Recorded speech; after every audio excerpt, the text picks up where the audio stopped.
माँ गंगा की उत्पत्ति की कहानी बहुत रोचक और प्रेरणादायी है। ये बात उस समय की है जब श्री हरि विष्णु ने देव माता अदिति के पुत्र के रूप में अपना वामन अवतार लिया था। उस समय धरती और स्वर्ग लोक के अधिपति दैत्यराज बलि थे।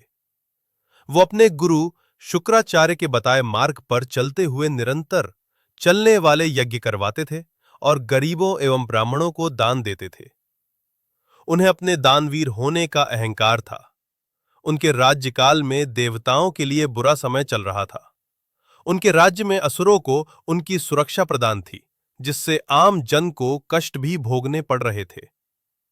तब प्रभु ने इस समस्या को हल करने हेतु वामन अवतार लिया।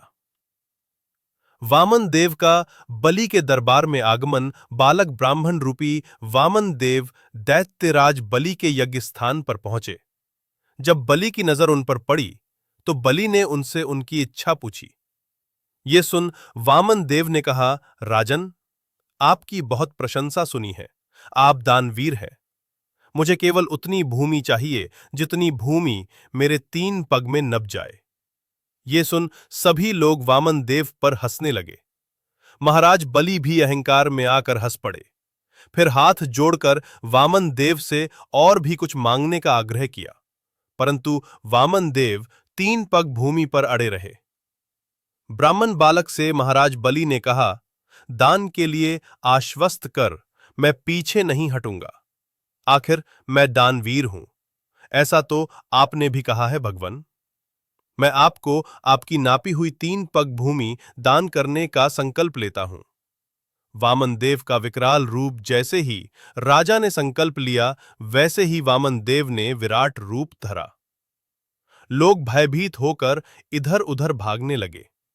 वामन देव ने एक पग में धरती और दूसरे पग में आकाश को नाप दिया और फिर तीसरे पग के लिए अपने पैर उठाए और बाली की ओर देखा। तभी बलि ने हाथ जोड़कर अपने घुटनों पर बैठकर कहा, हे प्रभु, तीसरे पग में आप मुझे नाप ले और मुझ पर भी स्वामित्व स्थापित कर ले। ये रहा मेरा मस्तक आपकी सेवा में। आपने मस्तक पर पग धरे। गंगा की उत्पत्ति जब प्रभु आकाश को नाप रहे थे, तभी उनके पैर का अंगूठा ब्रह्मांड में टकराया और वहीं से दिव्य जल बहने लगा, जिससे प्रभु श्री हरि के चरण कमल धुले। वो दिव्य जल की धारा जैसे ही प्रभु के चरण धोकर नीचे नीचे की ओर गिरा, तभी ब्रह्मा जी ने उस जल की धारा को अपने कमंडल में धारण कर लिया और यही जलधारा ब्रह्मा जी की पुत्री गंगा कहलाई। ये जलधारा श्री हरि विष्णु के पैर यानी पद से टकराकर निकली, इसलिए देवी गंगा को विष्णुपदी भी कहते हैं। भागीरथी महाराज भागीरथ की तपस्या से प्रसन्न होकर देवी गंगा के पिता भगवान ब्रह्मा जी ने उन्हें धरती पे अवतरित होने की आज्ञा दी। किंतु देवी गंगा की जलधारा के वेग को सहने की क्षमता धरती में नहीं थी, इसलिए कैलाशपति प्रभु शिव ने उन्हें अपने जटाओं में धारण किया और इसलिए देवादिदेव महादेव को गंगाधर भी कहते हैं।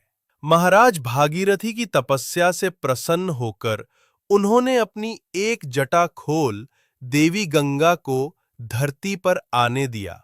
माता गंगा ने धरती पर आकर भागीरथी के पूर्वजों को मुक्ति दी और माता गंगा की सकारात्मक ऊर्जा से पूर्ण अमृत तुल्य जलधारा मनुष्यों के लिए कल्याणमयी सिद्ध हुई। माता गंगा को देव नदी भी कहते हैं।